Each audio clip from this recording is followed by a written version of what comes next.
Meninos, nem preciso dizer que eu ia trazer outro tema, mas os espíritos disseram que eu ando muito mal-humorada.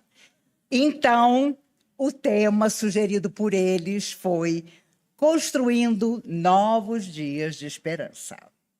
Deve ser porque eu, antes de tudo, estou precisando ouvir. Eu quero agradecer inicialmente a vocês pela vibração, pela minha cirurgia de catarata, no último dia 20. Eu estou terrível, estou vendo o último banco. Como eu já não enxergava... Oh, a minha bengala até caiu desmaiada, pela emoção. Deixa a Cristina, imagine, deixa ela deitada. Ela agora anda com essa mania. Olha, aí eu descobri que eu também estava andando mal porque eu não enxergava o chão. Já estava assim naquele processo da catarata profunda. Esse olho não posso operar, porque eu só enxergava, desde que nasci, 10%, agora enxergo 2%. Aí o médico, para me confortar, disse: a senhora agora é legalmente cega. Desta vista, a senhora nunca mais vai pagar imposto de renda. Eu falei: ai, que coisa linda! Mas este olho, gente, em 24 horas, eu enxergava tudo.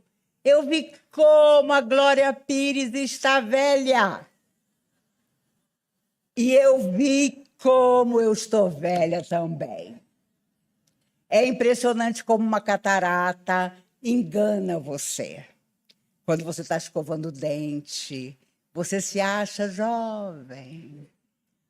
24 horas depois, quando eu cheguei no espelho, boca de palhaço, pescoço horroroso, e vou morrer desse jeito, porque imagine se eu tenho coragem de fazer plástica.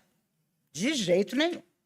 Nem preciso dizer que dentro da clínica Pacini, esperando a minha hora de operar, encontrei meninas de sábado como enfermeiras. Esses espíritos são danados. A cirurgia toda durou menos de 8 minutos. Valeu cada centavo que eu guardei, porque deitei. Vem o laser. Agora a senhora vai ver o cristalino que nasceu com a senhora se quebrando.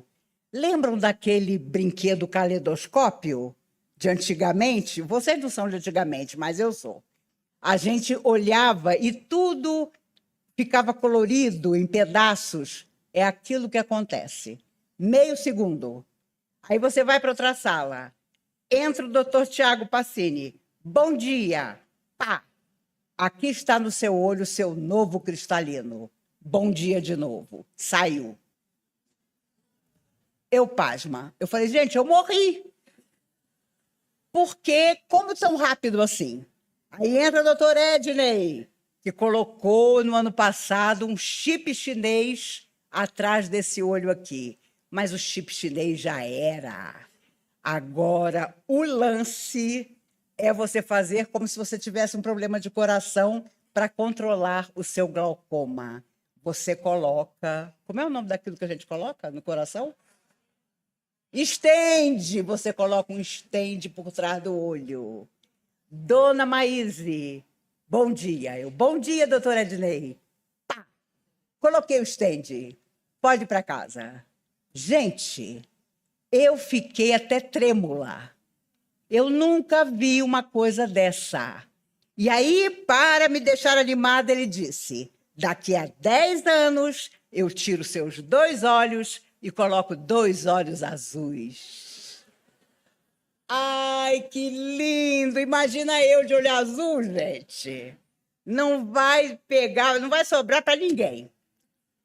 Mas também, não tenho dúvida, orei o tempo todo pelas milhares de pessoas que não têm a oportunidade que eu tive, que estão ficando cegas pelo descaso das autoridades que fazem uma pessoa com catarata esperar anos por uma cirurgia sem solução. Mas como é para falar de esperança, vamos falar. Quando Jesus nasceu, os espíritos contam que ele não tinha um paninho para enrolá-lo.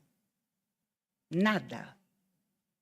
Nasceu na manjedoura, os animais com seu bafio quente é que aqueciam Jesus no seu nascimento. Aquele pano que aparece enrolando Jesus com Maria segurando ele no colo, foi um pastor de ovelhas que conseguiu para enrolá-lo. A alma mais perfeita que já veio à Terra para nos falar da profunda esperança da nossa evolução, não tinha um pano para envolvê-lo. Isso dá o que pensar, porque nós fazemos tantas exigências para sermos felizes. E o Cristo chega sem nenhuma exigência, porque ele buscava o nosso coração. Mas ele era um bebê ainda, recém-nascido. Depois é que ele mostraria quem ele era. A harmonização dos discípulos foi tão difícil que os espíritos contam que, obviamente, eles eram pessoas rudes, que não tinham estudo de espécie alguma, eram muito diferentes entre si.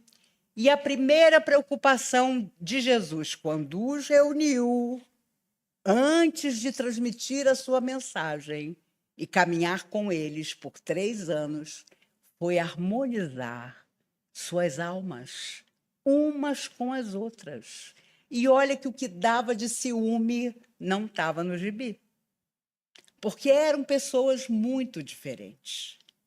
Eram pessoas que se irritavam com facilidade, que tinham lá as suas dificuldades de família, porque os que tinham família tinham famílias problemáticas, como era o caso de Pedro. Mas Jesus sabia que a cada 2 deles caberia a tarefa de evangelizar o mundo. E era preciso que eles fossem amigos. Então, começa por aí a preocupação de Jesus, em harmonizar aqueles corações antes que eles entrassem em contato com as pessoas inúmeras que iam procurar por ele, o Cristo, e também, mais tarde, pelos discípulos. Jesus fez uma coisa que, para a época, era absolutamente revolucionário. Ele valorizou a figura da mulher. Naquela época, quando uma caravana chegava a um poço de água, primeiro bebiam a água os soldados, depois, é claro, dos seus senhores. Depois, todos os animais, dos cavalos aos camelos até os cachorros. E, por último, as mulheres. Então, tudo isso que a mulher atravessou ao longo dos milênios não começou ontem. Já naquela época, para o povo romano, que dominava o mundo através da guerra, através da espada, a mulher nada significava. E Jesus não só valorizava as mulheres da família, mas principalmente aquelas completamente desassistidas que vinham procurá-lo. Aquelas que ninguém queria. E os encontros de Jesus com as mulheres que o buscaram são histórias extraordinárias, porque ele sabia que no coração da mulher estava a grande luz para que as pessoas começassem a pensar na paz e não na guerra, que era no que os homens pensavam, tanto aqueles guerreiros como aqueles que eram escravos. Jesus, certa feita, vocês se lembram, ele caminha sobre as águas e Pedro diz a ele: Senhor, eu também quero. E Jesus estende o braço, Pedro sai do barco e começa a andar sobre a água.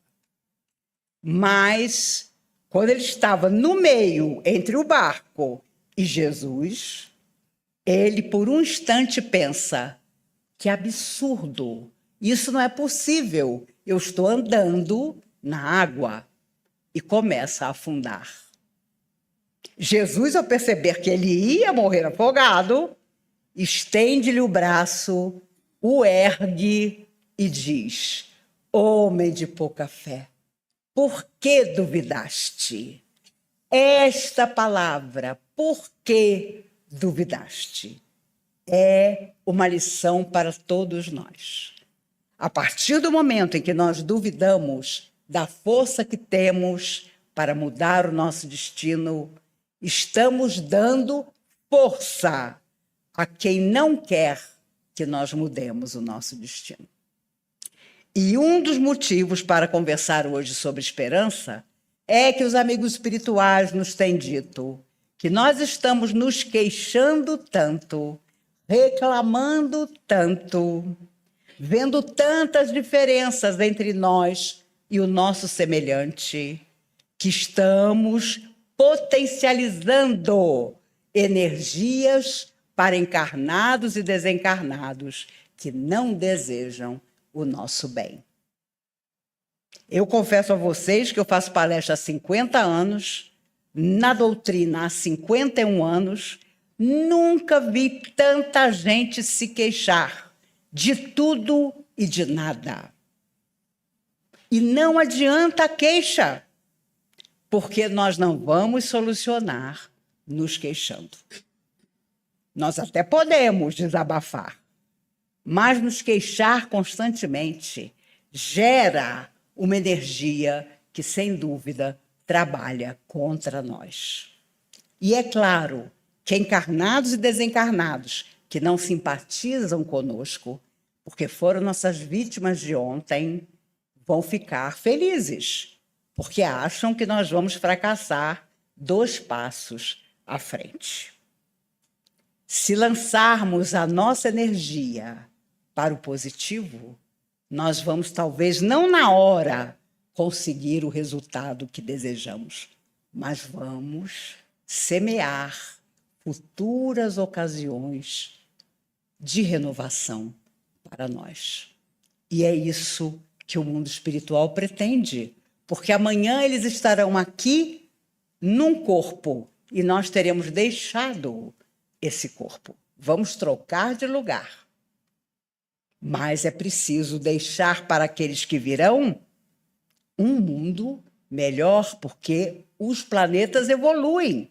E, com certeza, nós, atualmente na carne, ao vir para cá, nós prometemos que ajudaríamos, ainda que minimamente, um processo melhor para todos aqueles que viessem depois. Não simplesmente os nossos filhos, os nossos netos, os nossos tutelados, mas, principalmente, o nosso próprio coração.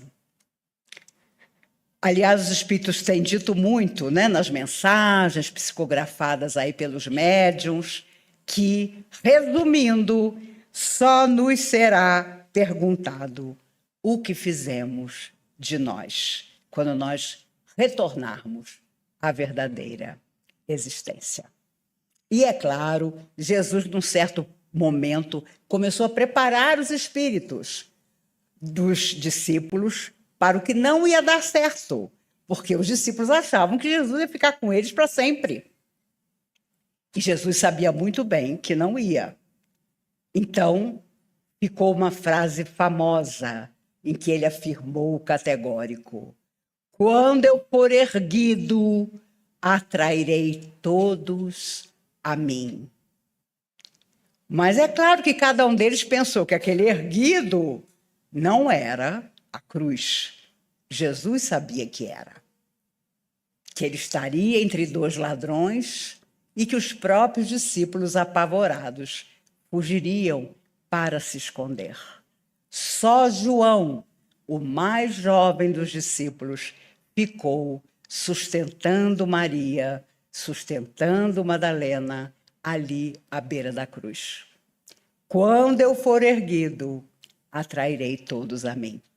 E atraiu, porque desde então, embora inconformados, embora afastados dele, nossa alma o procura nas múltiplas vidas que já tivemos, incluindo essa atual. existência. O nosso estágio de contribuição na Terra não importa quanto dure. Pode ser 30, 50, 80, 90 anos. Hoje, quando a pessoa... Eu não sei se é porque eu que estou envelhecendo, quando a pessoa morre assim com 88, eu digo, meu Deus, se apartou precocemente. Né? E quando eu era adolescente, eu dizia, meu Deus, 88 anos, viveu muito. Ontem morreu um ator que eu admiro, Alan Arkin. Morreu com 89 anos. Aí eu falei, não, 89, já estava na hora. Ele recebeu o Oscar por Pequena Miss Sunshine. Se você nunca viu esse filme, assista. É um filme maravilhoso. E o papel que ele faz, a interpretação dele, mais maravilhosa ainda. Ele mereceu o Oscar que ganhou. Mas as pessoas vão embora. Nós também teremos o nosso dia.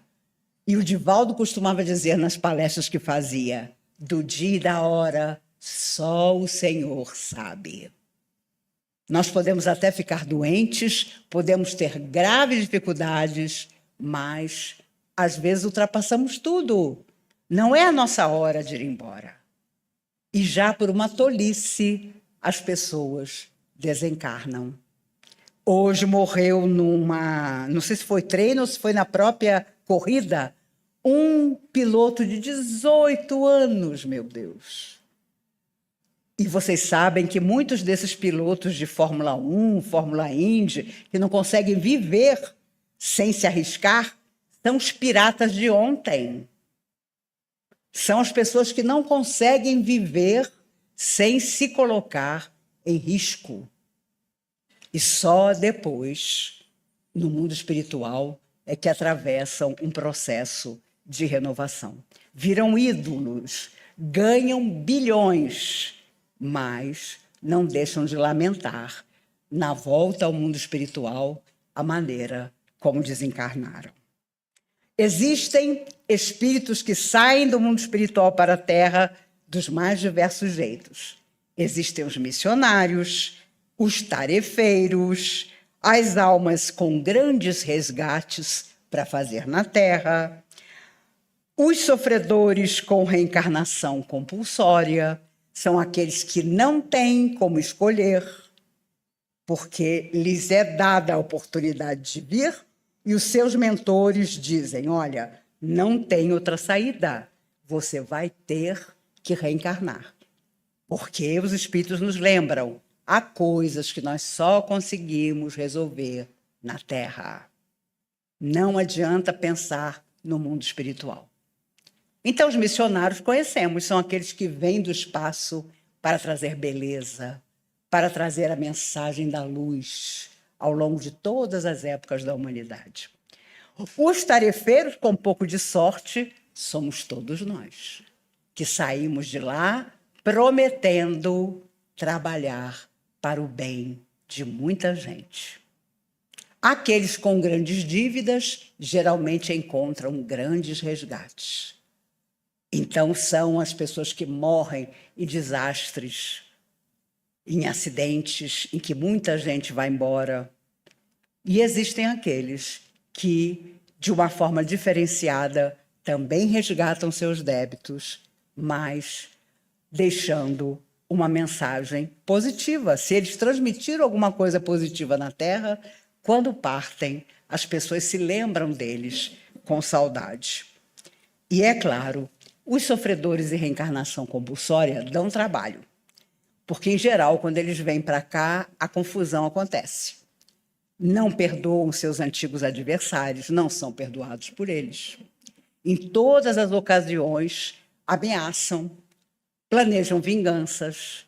E quantos crimes, aliás, todos, são planejados fora da matéria durante as horas de sono e nos chocam quando acontecem e aparecem na televisão.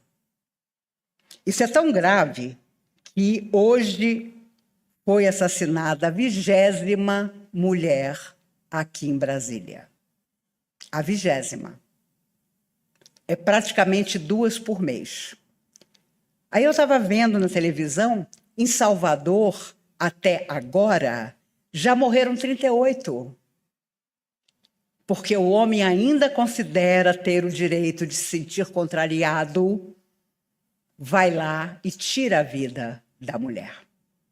Só anteontem acabou na justiça brasileira a legítima defesa da honra. Você não pode mais matar a sua companheira e alegar legítima defesa da honra. Só anteontem. Então é por isso que os espíritos dizem que quando você reencarna como mulher, meu Deus do céu, você sabe que vai lutar com essas diferenças para que um dia todas nós sejamos respeitadas nas nossas escolhas. E homens, não fiquem tristes, na próxima vida vocês vêm como mulher. E aconselho vocês a virem, porque ainda vai demorar muito para as coisas melhorarem. Então, vocês vão sentir na pele, né? Para dizer o mínimo, o que é ser mulher em todas as épocas da humanidade. Lembram-se que na época de Jesus eram as últimas a beber água? Hoje, ela não pode dizer, eu não quero mais estar com você, porque o companheiro não aceita. E, em geral, ela é a mãe dos filhos dele. E ele nem pensa nisso. Mas eu sei que falo para pessoas corretas e dignas da nossa plateia. E não quero desencorajar os muitos desencarnados que aqui estão, prontos para voltar. Porque, com certeza, tornarão o planeta muito melhor. A autoeducação, o discernimento, a escolha dos pais que vamos ter, se for possível, porque nem todo mundo tem esse merecimento de escolher, não. E as nossas tendências a serem domadas são as grandes lutas que trazemos do espaço no dia em que viemos para cá. Os convites do que é bom e do que não é, nós sempre teremos. Felizes de nós, se a nossa vida for tão tranquila, for tão sem dificuldades, e acredito que nenhum de nós deixa de passar por dificuldades, para que consigamos ter uma vida serena, em que a nossa mente e o nosso coração possam estar adequados àquilo que nós pretendemos, que é simplesmente a felicidade.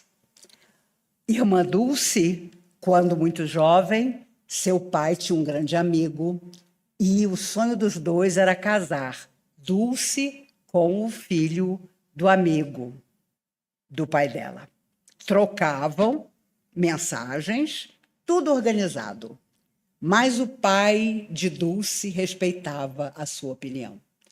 E quando participou a ela que o seu casamento já estava resolvido, ela disse, meu pai, não. Porque eu quero tomar a vida religiosa, eu quero me dedicar ao bem. E só na vida religiosa vou fazer isso. E o pai dela, imagine o que esse homem não pensou, numa época em que os pais decidiam pelas filhas.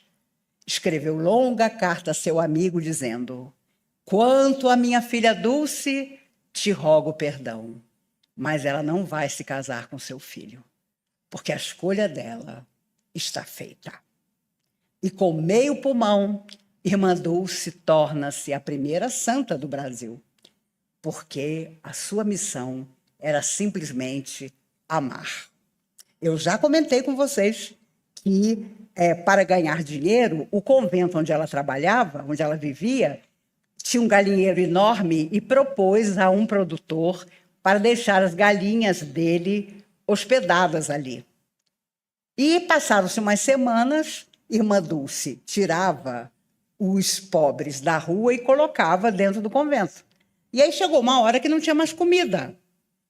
Ela olhou para as galinhas do homem e quando ele apareceu 3 semanas depois, querendo as galinhas, ela, sorridente e ainda tão jovem, disse, As suas galinhas cumpriram a missão na terra.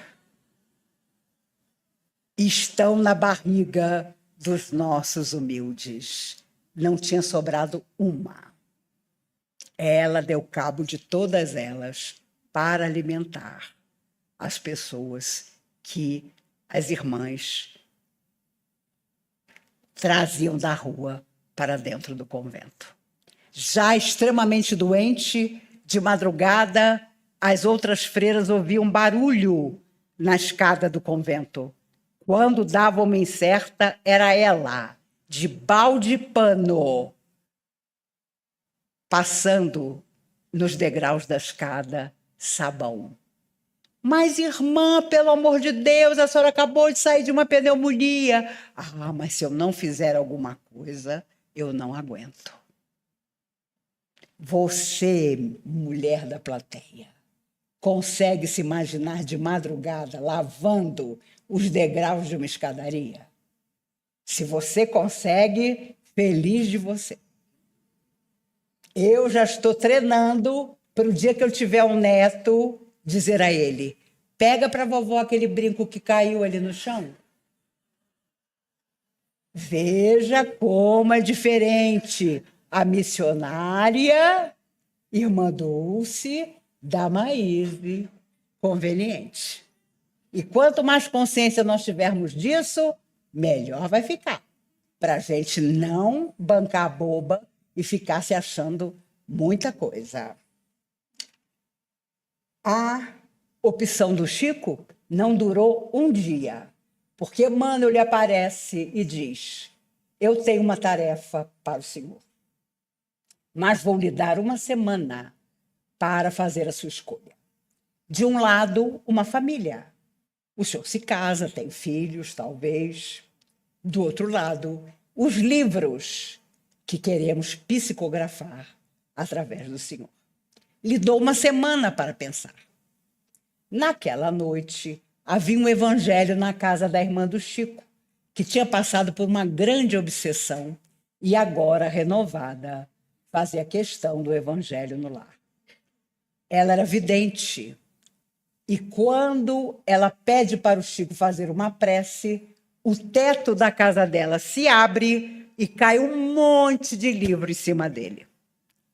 E aí ela disse: Chico, aconteceu alguma coisa com você hoje?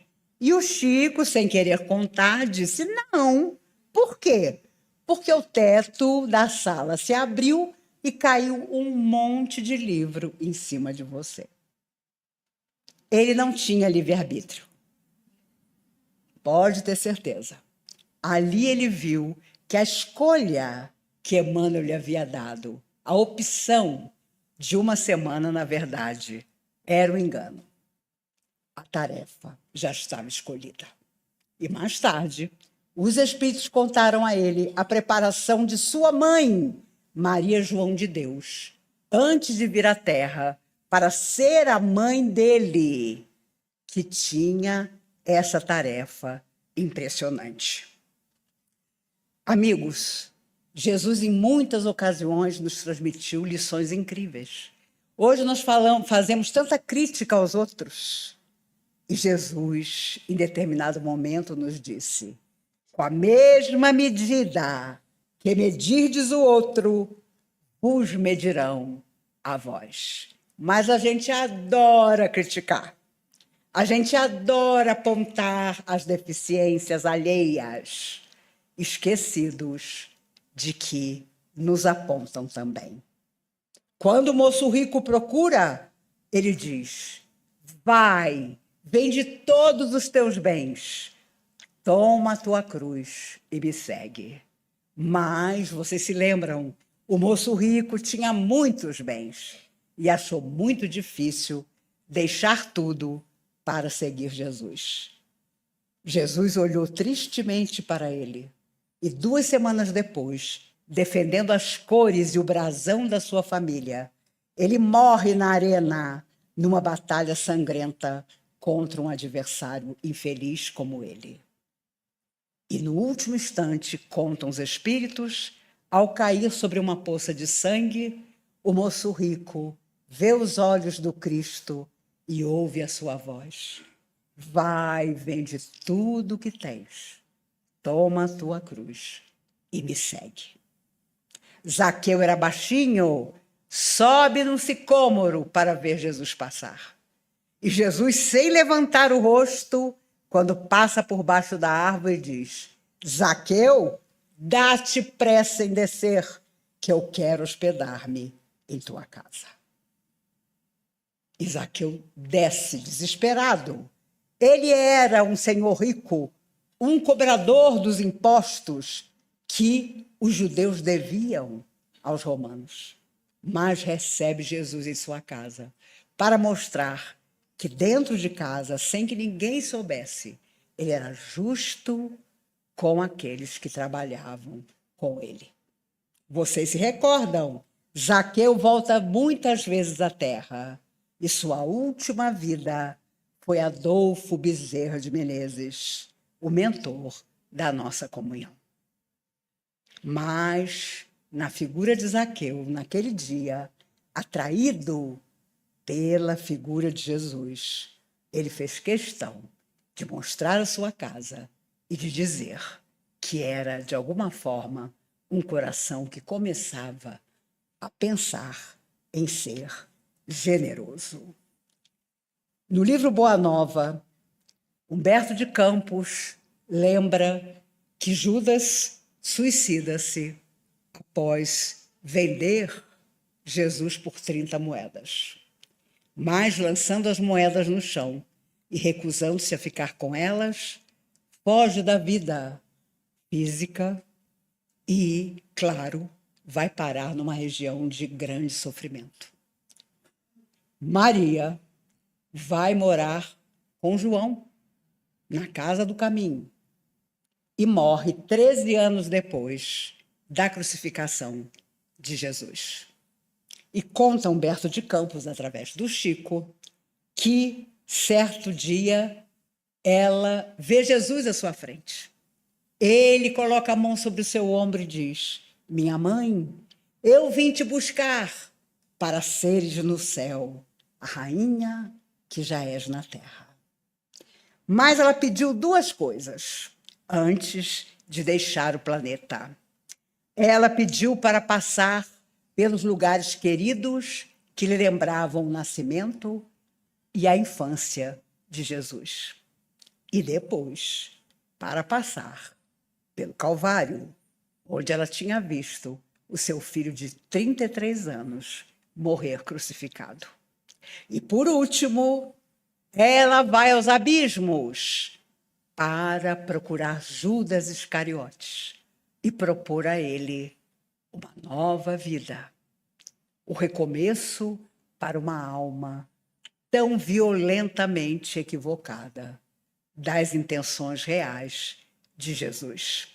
E vocês também sabem, porque os Espíritos nos lembram, que a última vida do espírito que foi Judas foi na figura de Joana d'Arc, a santa da igreja, que, vendo desde criança os chamados mortos, é conduzida à fogueira por ser considerada bruxa.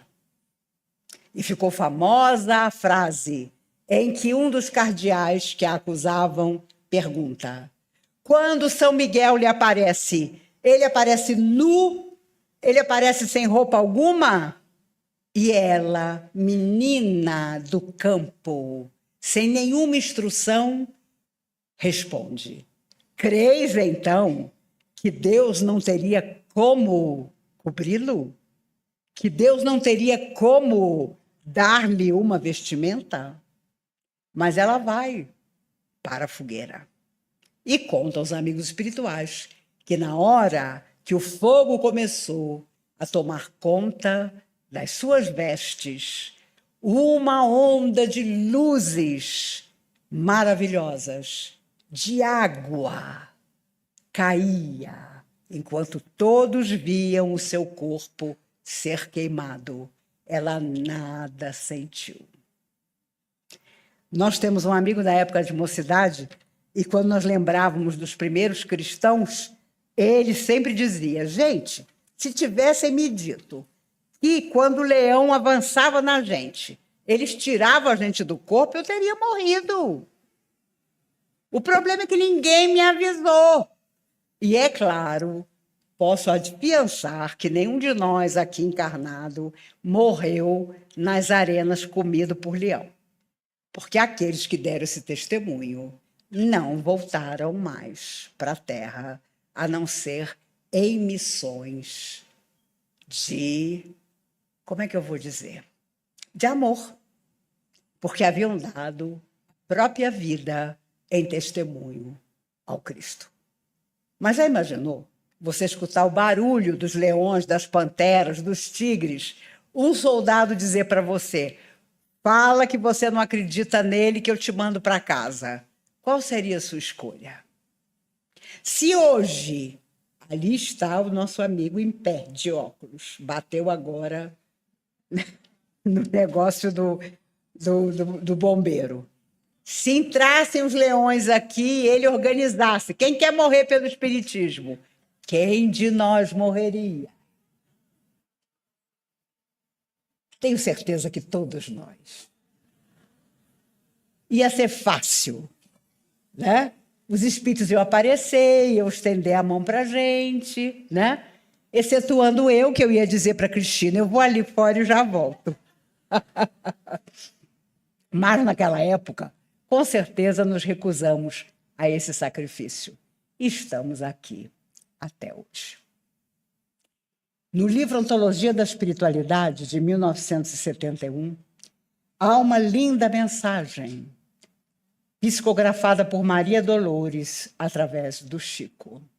Chama-se Cantiga da Esperança. Prestem atenção na letra.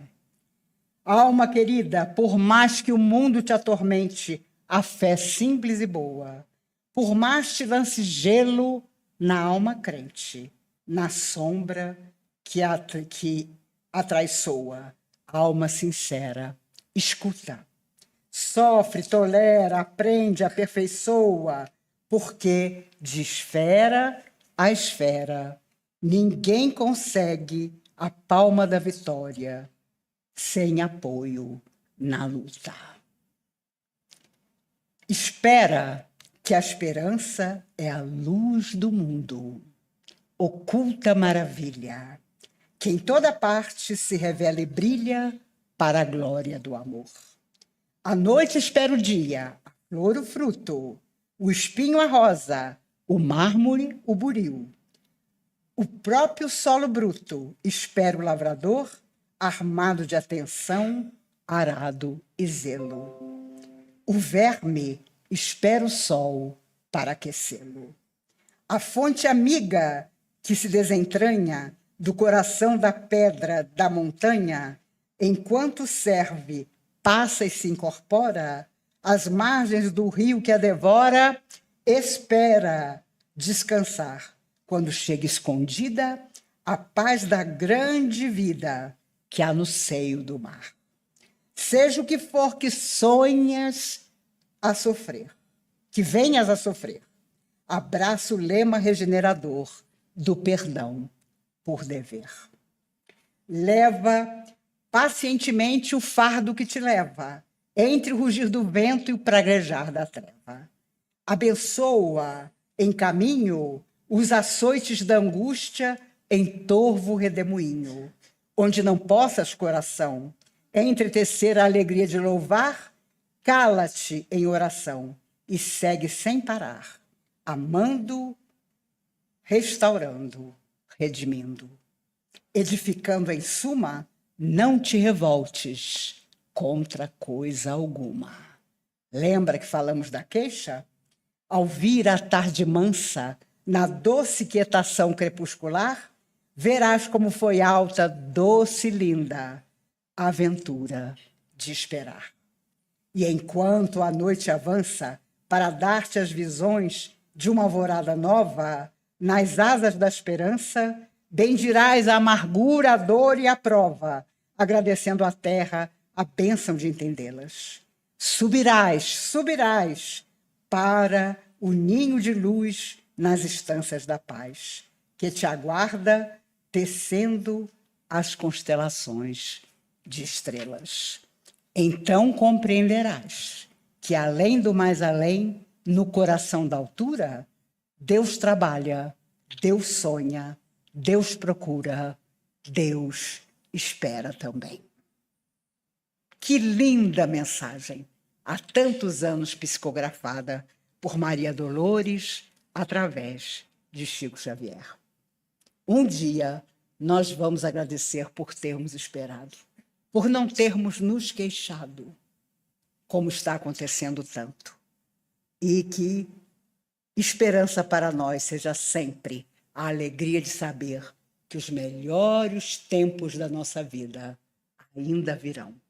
Mesmo que nós tenhamos 90 anos, você sai do corpo, volta para a verdadeira existência e quantas alegrias, quantas maravilhas, quantos reencontros, quantas pessoas queridas nos aguardam. Ainda há tanto para fazer, tanto para sermos felizes, e nós estamos nos preocupando com coisas tão pequenas. Não façamos isso, porque estaremos tirando nossas forças para o dia de amanhã. E não acreditemos nas pessoas que são arautos do pessimismo. Depois da pandemia vem coisa muito pior. Não vem, não. O que virá é a renovação das nossas vidas. Foram 3 anos em que o mundo inteiro poderia ser mais solidário, e não foi. Mas há muita gente fazendo todo o bem que pode realizar. Não sei se vocês viram ontem na televisão 2 moças casadas, uma com a outra, que adotaram um recém-nascido, um menino lindo com síndrome de Down, que hoje tem 4 anos. E é uma fofura. Sabe lá o que é você amar tanto que você não tem um filho com uma deficiência, você traz ele para amar, para junto de você. Existem pessoas assim. E são muitas. Não acreditemos naquelas que dizem que tudo está para terminar.